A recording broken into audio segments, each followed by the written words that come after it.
And we welcome you back to On the Beat. Isaac hosting again this week. This week's topic is mental health involving children. And I have with me today Chanel Barnes from Baptist Medical Group Columbus Children's Clinic. And Chanel, we sure appreciate you being with us this morning. Thank you for having us. All right, tell us a little bit about kind of your background and sort of your specialty. What do you practice exactly? Okay, so I'm a pediatric mental health specialist, but I am also a certified pediatric nurse practitioner in primary care, where we take care of all the way from newborns to adolescents. All right, so good baseline there, and kind of getting a little bit more in depth here with mental health and children. So back to school season is upon us. Right. And so school performance, we want to get started on the right foot, and we want to get going on the right foot. So how does mental health kind of play into that from a child's perspective?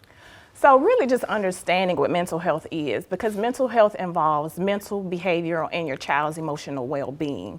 So children who display healthy mental health, they're resilient, they show self-control, and they just have a better outlook on life. But on the other hand, there's children who may have mental health disorders. And there you'll have trouble with learning, problems with self-regulation, just complex. Normal day-to-day routine is more complex for them. Okay. And so you'll notice teachers, parents will be more concerned about their child behavior. All right, and so when should, let's say, a parent sort of be concerned, hey, this is maybe not normal child behavior? What's kind of a red flag, or when should I be more concerned? So when their behavior and performance is impairing their day-to-day routine. Okay. Structure is very, very difficult for them to follow. Okay. That's one of the main red flags. All right, and going on here to kind of a little bit more about in the school setting, they have a trouble maybe learning, kind of falling behind the other kids per se, and this is causing a concern of parents and maybe teachers as well. When does a parent contact the healthcare provider rather than try to settle it with the teacher? Because I feel like that might be a first option. Hey, go to the teacher first, but teacher's not a medical professional, of course. Correct. And sometimes things can coexist. Okay. So behavior you can be acting out because maybe you're having trouble with reading. Okay. And maybe you don't want to read. Or maybe, you notice that your friends are moving ahead and you're struggling. So you begin to act out instead of wanting to read. It's easier to just be maybe put to the back of the class and not being told to read the book.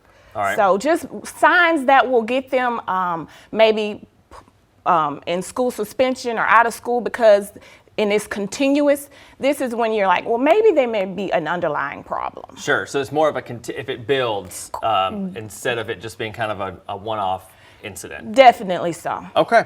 All right. Next question here. As a parent, how can we kind of not prevent it, but sort of prevent it from going that far? How can we kind of be proactive instead of reactive? So you want to very much so be a part of your child's education as well as you are with their health care. So making sure your children are doing things such as simple as eating, exercising, getting enough sleep, having a safe environment, feeling free to come and talk to you about their concerns, making sure you have a structure and routine at home. Those are some proactive things that we ask parents to also look out for. Absolutely. And we said sleep. I know as adults, it's 6 to 8 hours or roughly that. What about a child or adolescent? What is the required or suggested sleep? Okay. So a child 6 to 12 years old should get at least 9 to 12 hours of sleep. Okay. And then your adolescent, you need at least 8 to 10 hours of sleep. All right. Well, that's good information there, Ms. Barnes. We sure appreciate you joining us and spending a little bit of your busy schedule with us this morning. Thank you so much. All right. You bet. If you have any additional questions, the information there is listed on the screen. You can also find more at the website. We'll be right back.